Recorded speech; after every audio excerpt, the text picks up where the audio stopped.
Corona के प्रादुर्भाव के कारण सभी शिक्षण संस्थाएं बंद हैं। फिर भी आप लोग के अध्ययन अध्यापन की व्यवस्था की गई है। बृहन्मुंबई महानगर पालिका ने वर्चुअल ट्रेनिंग सेंटर के माध्यम से आप लोगों की ऑनलाइन क्लासेस चालू रखी हैं। मैं आपकी वर्चुअल ट्रेनिंग सेंटर की मार्गदर्शिका गीता विजय त्रिपाठी। कक्षा 8वीं, विषय हिंदी। पाठ का शीर्षक है बातें प्रेमचंद की। लेखक है अवध नारायण मुदगल। बच्चों, हमने इस पाठ के पहली तासिका में देखा था प्रेमचंद जी के बारे में कि उनकी सादगी, उनका बेबाकीपन हमेशा ही सबको मोहित करता रहा है। और उन्होंने जो भी बचपन में उनकी घटनाएं घटी हैं, उनका शरारतें, उनका ढेला चलाने का तरीका और माँ बाप का प्यार, साथ ही कजाकी जो एक डाकिया था जो उनके बचपन का एक तरह से नायक सिद्ध हुआ, उसकी कहानियाँ वह इतने मन से सुनते थे कि कहीं न कहीं उनके अंदर का कहानीकार वहीं से तैयार हो रहा था। तो ये सब बातों के बारे में हमने पहली तासिका में जान लिया। चलिए अब हम देखते हैं आगे क्या होता है। अवध नारायण मुदगल जी ने प्रेमचंद जी के बारे में बहुत ही सुंदर चित्रण किया है। अब कुछ कुछ बचपनी शौक देख लिए जाएं। नवाब को गुड़ खाने का बेहद शौक था। गुड़ चुरा चुरा कर भी खाया करते थे। कहते हैं गुड़ मिठाइयों का बादशाह है। गुड़ की चोरी का एक वाकया उन्होंने बयान किया है। अम्मा 3 महीने के लिए अपने मैके या मेरे ननिहाल गई थी और मैंने अकेले ही 3 महीने में 1 मन गुड़। बच्चों, यहाँ पर बताया जा रहा है कि नवाब अर्थात प्रेमचंद जी, जिन्हें उनके ताऊ ने यह नाम दिया था, वे गुड़ खाने के बहुत शौकीन थे। वे गुड़ चुरा चुरा के भी खा लिया करते थे, उन्हें इतना पसंद था। और वे कहते थे गुड़ तो मिठाइयों का बादशाह है। और उन्होंने एक वाकया कभी सुनाया होगा जिसका जिक्र लेखक ने यहाँ किया है कि उनकी माँ एक बार 3 महीने के लिए अपने मैके गई थी और जब माँ नहीं थी तो उस समय उन्होंने करीब 1 मन गुड़ 3 महीने में अकेले ही सफाया कर दिया था। जाते समय अम्मा ने 1 मन गुड़ लेकर मटके में रखा और उसके मुंह पर एक सिकोरा रखकर मिट्टी से बंद कर दिया। मुझे सख्त ताकीद कर दी कि मटका न खोलना। मेरे लिए थोड़ा सा गुड़ एक हांडी में रख दिया था। वो हांडी मैंने 1 हफ्ते में सवा-चट कर दी। मुझे गुड़ का ऐसा चस्का पड़ गया कि बता रहे थे प्रेमचंद जी कि एक बार उनकी माँ मायके जाते समय 1 मन गुड़ लेकर मटके में रख गई थी और उसे एक मिट्टी का ही पात्र होता है जिसे सिकोरा कहते हैं, वह कटोरी नुमा पात्र होता है, उससे उन्होंने बड़े मटके को बंद कर दिया था मिट्टी लगा के। और नवाब को यानी प्रेमचंद जी को सख्त ताकीद कर दी थी कि मटके को बिल्कुल न खोलना, क्योंकि उन्हें पता था कि ये तो गुड़ खाने के शौकीन है, इनको जरा सी ढील दी गई तो गुड़ सफाचट हो जाएगा। लेकिन क्या प्रेमचंद जी इसे मानने वाले थे? माँ ने थोड़ा सा गुड़ एक हांडी में उनके लिए रख दिया था, लेकिन वह तो नवाब ने 1 हफ्ते में ही सफाचट कर दिया। और अब माँ को आने में तो बहुत दिन था और उन्हें गुड़ का ऐसा चस्का लग गया था कि हर वक्त वही नशा सवार रहता। मेरा घर में आना गुड़ के लिए सामत आना था। 1 हफ्ते में हांडी ने जवाब दे दिया। मटका खोलने की सख्त मनाही थी और अम्मा के घर आने में अभी पौने 3 महीने बाकी थे। एक दिन तो मैंने बड़ी मुश्किल से जैसे तैसे सब्र किया, लेकिन दूसरे दिन एक आह के साथ सब्र जाता रहा। यहाँ पर प्रेमचंद जी बता रहे थे कि उन्हें मटके खाने का ऐसा नशा सवार था कि वो जब भी घर में आते उन्हें गुड़ खाने का ऐसा नशा सवार था कि जब भी घर आते जरूर गुड़ खा ही लेते। और उनका घर में आना गुड़ के लिए एक शामत था, एक विपत्ति थी कि अब तो ये मुझे सफाचट कर ही डालेगा। ऐसा हो जाता। हांडी तो उन्होंने 1 हफ्ते में ही समाप्त कर दी और अभी उनकी माँ को आने में पौने 3 महीने बाकी थे। इतना सब्र कैसे करे हो? थोड़े दिन, एक दिन तो उन्होंने बड़ी मुश्किल से अपने आप को रोक के रखा, लेकिन दूसरे दिन एक आह के साथ उनका जो सब्र है वह टूट रहा था और मटके की एक मीठी चितवन के साथ होश रुखसत हो गया। अपने को कोसता, धिक्कारता, गुड़ तो खा रहे हो मगर बरसात में सारा शरीर सड़ जाएगा, गंधक का मलहम लगाए घूमोगे, कोई तुम्हारे पास बैठना भी पसंद न करेगा। कस्में खाता विद्या की, माँ की, भाई की, ईश्वर की, मगर सब बेसुध। और वह मन भर का मटका पेट में समा गया। यहाँ वो बता रहे हैं कि गुड़ खाने की अम्मा ने सख्त मनाही की थी, इसलिए वे अपने आप को रोक तो रहे थे, लेकिन गुड़ की मिठास उन्हें ऐसे अपने पास बुला रही थी कि उनके होश रुखसत हो गए, यानी होश गायब हो गए और वे गुड़ अपने आप को कोसते धिक्कारते रहे, लेकिन गुड़ खाते रहे। उन्होंने अपने मन को ये बनाने की कोशिश की कि गुड़ तो खा रहे हो, लेकिन अधिक गुड़ से बरसात में बड़े-बड़े फोड़े आ जाएँगे, जिसके कारण दवा ला के ऐसे घूमनी पड़ेगी। उस दवा गंधक की जो दवा रहती है उसमें से कुछ हल्की-सी बदबू आती है, जिसके कारण मतलब कोई भी पास बैठना पसंद नहीं करेगा। ये सब वो अपने मन को समझाने की कोशिश करते। कभी विद्या की, कभी माँ की, कभी ईश्वर की, सबकी कसम खाते। लेकिन गुड़ का नशा इन सब पे हावी रहता है। बच्चा, इसीलिए कहा जाता है नशे से बचना चाहिए। अगर हम किसी चीज़ का हमें नशा हो जाए तो हमें और कुछ होश-हवास रहता ही नहीं। और प्रेमचंद जी के साथ भी यही हुआ। एक मन भर का मटका उनके पेट में समा गया, अर्थात उन्होंने मन भर मटका गुड़ खा लिया। बालक प्रेमचंद जी का दूसरा शौक रामलीला देखने का था। इस शौक के बारे में भी उन्होंने खुद ही लिखा है। एक जमाना वह था जब मुझे भी रामलीला में आनंद आता था। आनंद तो बहुत हल्का शब्द है, उसे उन्माद कहना चाहिए। संयोगवश उन दिनों मेरे घर से बहुत थोड़ी दूर पर रामलीला का मैदान था और जिस घर में लीला पात्रों का रूप रंग भरा जाता था वह तो मेरे घर से बिल्कुल मिला हुआ था। प्रेमचंद जी अपने दूसरे शौक के बारे में एक बार खुद ही बता रहे हैं। उन्होंने कहीं खुद ही लिखा हुआ है कि उन्हें एक रामलीला का बहुत ही शौक था। शौक क्या, उन्माद, एक पागलपन जैसा रामलीला देखने का उनको उन्माद छाया रहता था। और यह उनका संयोग ही था या उनका खुशनसीबी थी कि जहाँ रामलीला वो रहते थे वहीं से थोड़ी दूर पे ही रामलीला का मैदान था।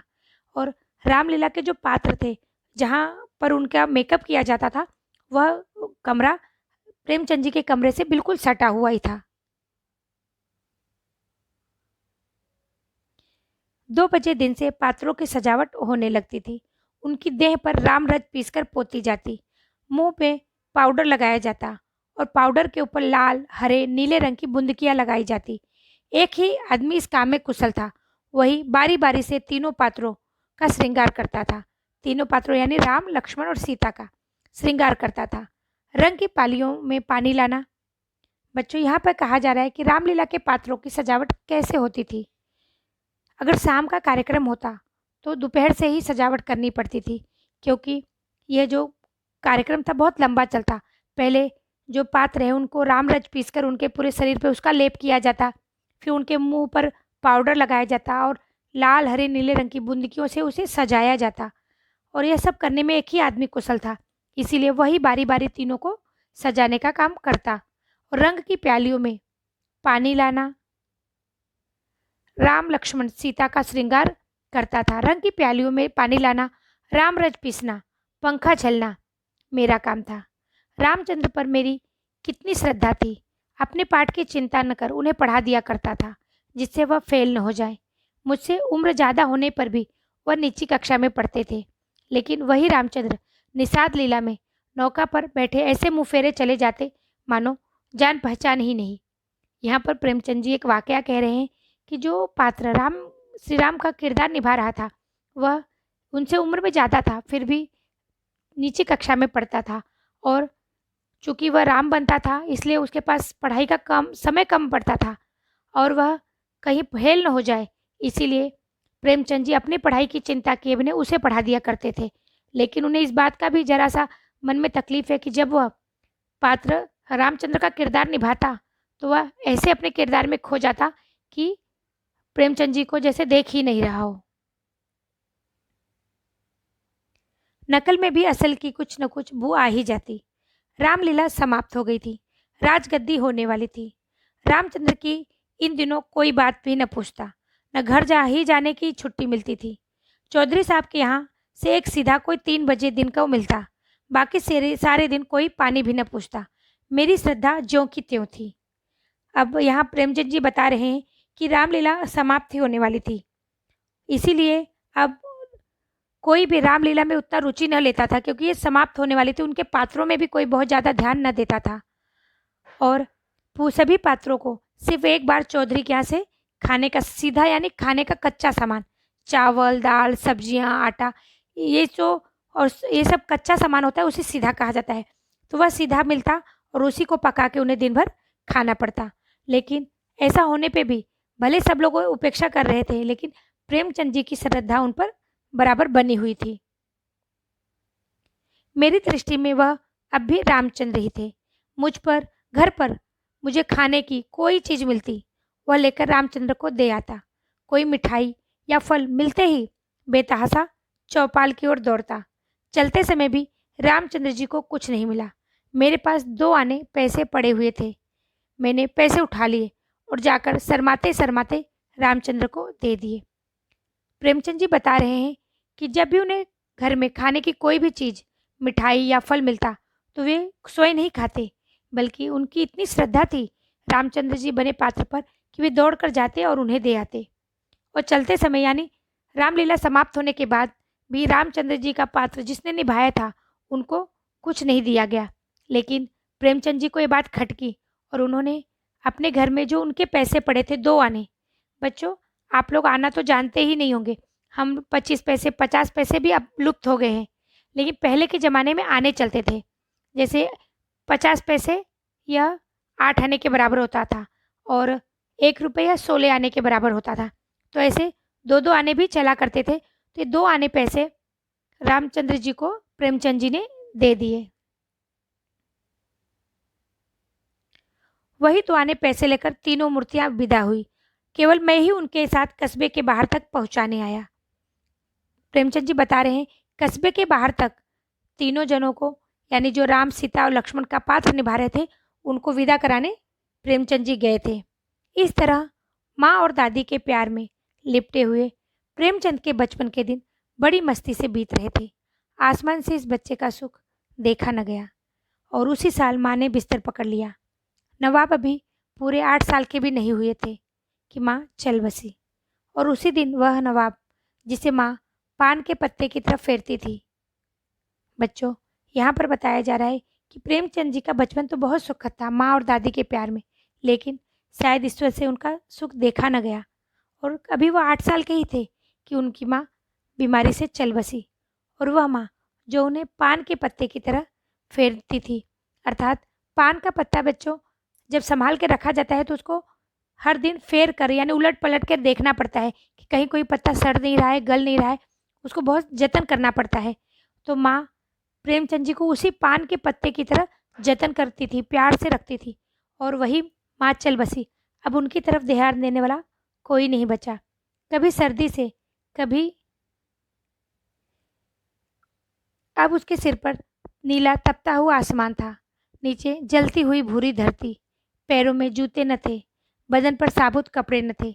इसीलिए नहीं कि अकबके पैसे का टोटा पड़ गया, बल्कि इसलिए कि इन सब बातों की फिक्र रखने वाली माँ की आंखें मूंद गई। बाप यूँ भी कब माँ की जगह लेता है, उस पर वे काम के बोझ से दबे रहते। बच्चों, जब माँ नहीं रहती तो जीवन बहुत ही खाली हो जाता है।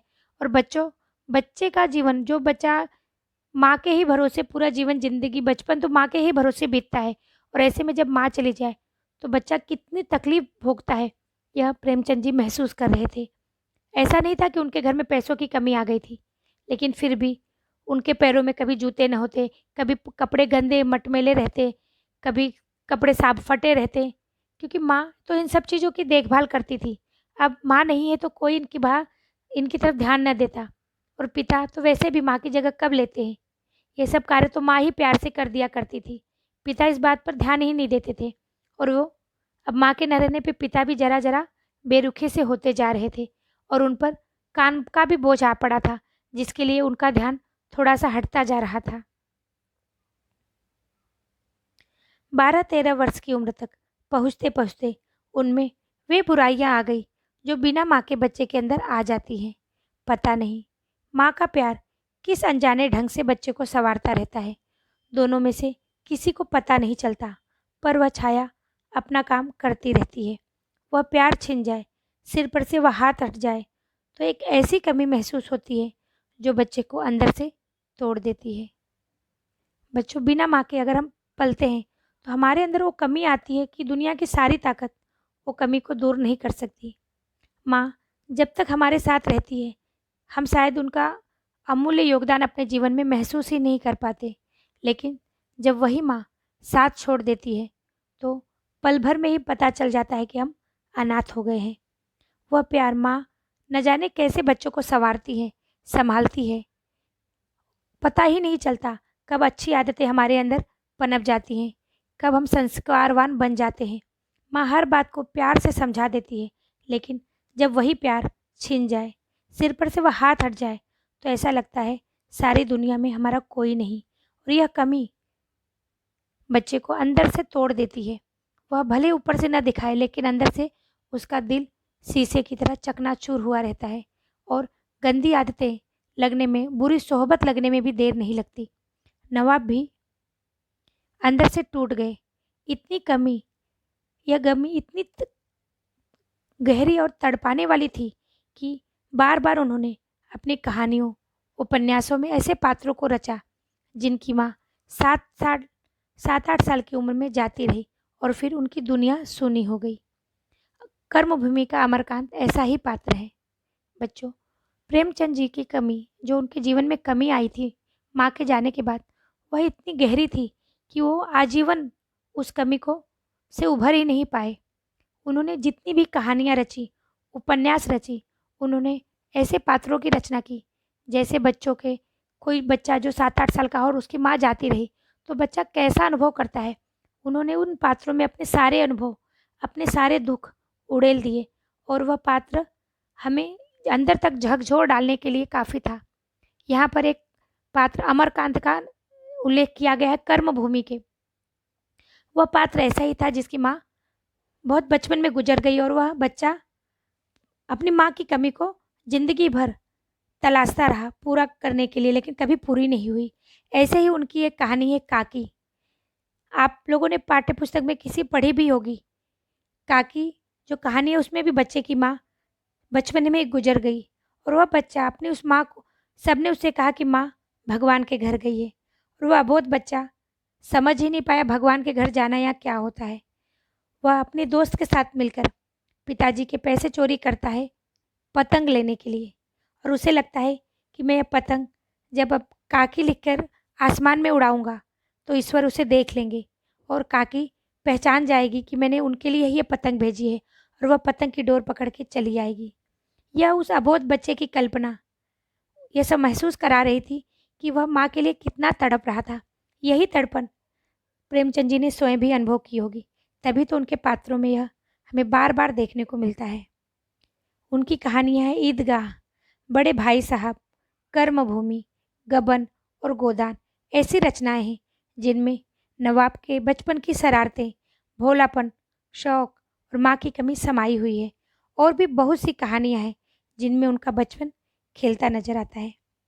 बच्चों, मैं आपको यहाँ एक चीज़ बताने जा रही हूँ कि प्रेमचंद जी इतने श्रेष्ठ साहित्यकार हैं कि उनके आप साहित्य को एक बार पढ़ने लगोगे तो छोड़ने का मन ही नहीं करेगा। और आप पढ़ने की आदत डालिए, वाचन की आदत जरूर डालिए। और ये कहानियाँ उनकी मानसरोवर ऐसी कहानियों की श्रृंखला है कि जिसमें कहानियों का ढेर है और आप लोग उसे ज़रूर पढ़िए। अगर आप ऑनलाइन शिक्षा अभी ले ही रहे हैं तो ऑनलाइन आपको पुस्तकें भी पढ़ने के लिए मिल सकती हैं। वह पुस्तक ज़रूर पढ़िए और पुस्तकों को अपना दोस्त बनाइए। पुस्तक से अच्छा दोस्त अपना हो ही नहीं सकता। जब कभी आप किसी भी समस्या से घिरे हो, मन बेचैन हो और मन में कुछ महसूस नहीं हो रहा कि हम क्या करें, कोई रास्ता नहीं दिख रहा हो, तो आप कोई एक पुस्तक लेके बैठिए और उसका कोई भी पन्ना खोलिए और कुछ वाक्य पढ़िए। मैं विश्वास के साथ कहती हूँ आपको कोई ना कोई एक रास्ता मिल ही जाएगा। कोई ना कोई एक शब्द ऐसा होगा जो आपको ढांढस देगा। इसलिए बच्चों, पुस्तकों को दोस्त बनाइए। उनसे अच्छा हमसफ़र, उनसे अच्छा संस्कार देने वाला कुछ भी नहीं है। और प्रेमचंद जी की कहानियाँ तो ज़रूर पढ़िए। वो कहानियाँ जैसे इनको गुड़ का शौक लगा था ना, वैसे ही नशा आपके ऊपर उनकी कहानियों का सवार हो ही जाएगा।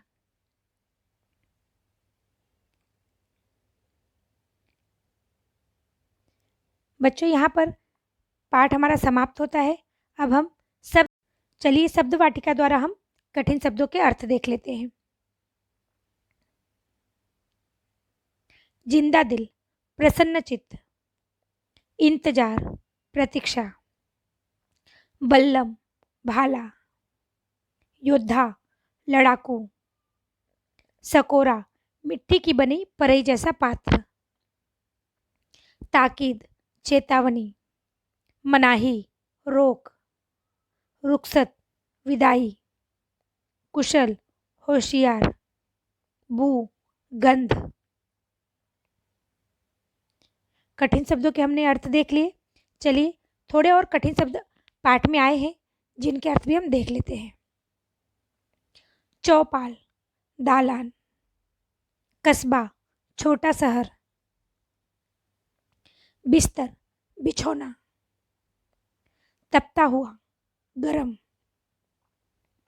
फिक्र, चिंता, यकबयक, अचानक,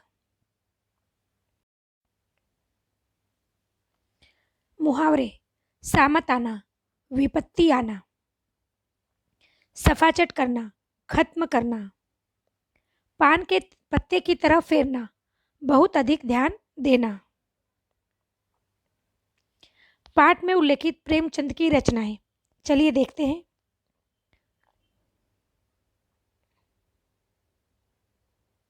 कर्मभूमि, ईदगाह, बड़े भाई साहब, गबन, गोदान। बच्चों, पाठ में कर्म भूमि, ईदगाह, बड़े भाई साहब, गबन, गोदान नामक खूब ढेर सारी पुस्तकों का वर्णन किया गया है जो कि प्रेमचंद जी की अजेय कालजयी रचनाएं हैं। प्रवाह तालिका पूर्ण करो। रामलीला के पात्रों की सजावट संबंधी बातें। राम रच पीस कर लगाना, मुंह पर पाउडर लगाना, पाउडर पर लाल हरे नीले रंग की बूंदकियां लगाना, रंगों की प्यालियों में पानी लाना। तो रामलीला के पात्रों के सजावट के लिए ये क्रियाएं की जाती थी। प्रेमचंद जी के शौक, गुड़ खाना और रामलीला देखना। गुड़ किस में रखा था? हांडी में और मटके में। एक वाक्य में उत्तर लिखिए। मटके में कितना गुड़ रखा था? मटके में 1 मन गुड़ रखा था। प्रेमचंद जी की माँ ने उन्हें किस बात की सख्त ताकीद की थी? प्रेमचंद जी की माँ ने उन्हें मटका ना खोलने की सख्त ताकीद की थी। रामलीला के पात्रों की सजावट कब से होने लगती? रामलीला के पात्रों की सजावट 2 बजे से होने लगती। प्रेमचंद जी अपने पाठ की चिंता ना कर किसे पढ़ा दिया करते? प्रेमचंद जी अपने पाठ की चिंता ना कर रामचंद्र जी को पढ़ा दिया करते ताकि वे फेल ना हो जाए। प्रेमचंद जी के बचपन के दिन कैसे बीत रहे थे? प्रेमचंद के बचपन के दिन माँ और दादी के प्रेम के कारण मस्ती में बीत रहे थे। अपनी कहानियों और उपन्यासों में प्रेमचंद ने कैसे पात्रों का वर्णन किया है? अपनी कहानियों और उपन्यासों में प्रेमचंद ने ऐसे पात्रों का वर्णन किया है जिनकी माँ 7-8 साल की उम्र में चल बसी और उन बच्चों की दुनिया सूनी हो गई। बच्चों का प्यार छिन जाने का क्या परिणाम हो? बच्चों, एक बार वीडियो देखने के बाद कभी कभी कुछ अंश समझ में नहीं आते, इसीलिए आप वीडियो को बार बार देखिए। और अगर यह वीडियो आपको पसंद आया हो तो इसे लाइक कीजिए, शेयर कीजिए और सब्सक्राइब कीजिए ताकि इस तरह के वीडियो के नोटिफिकेशन आपको मिलते रहें। धन्यवाद।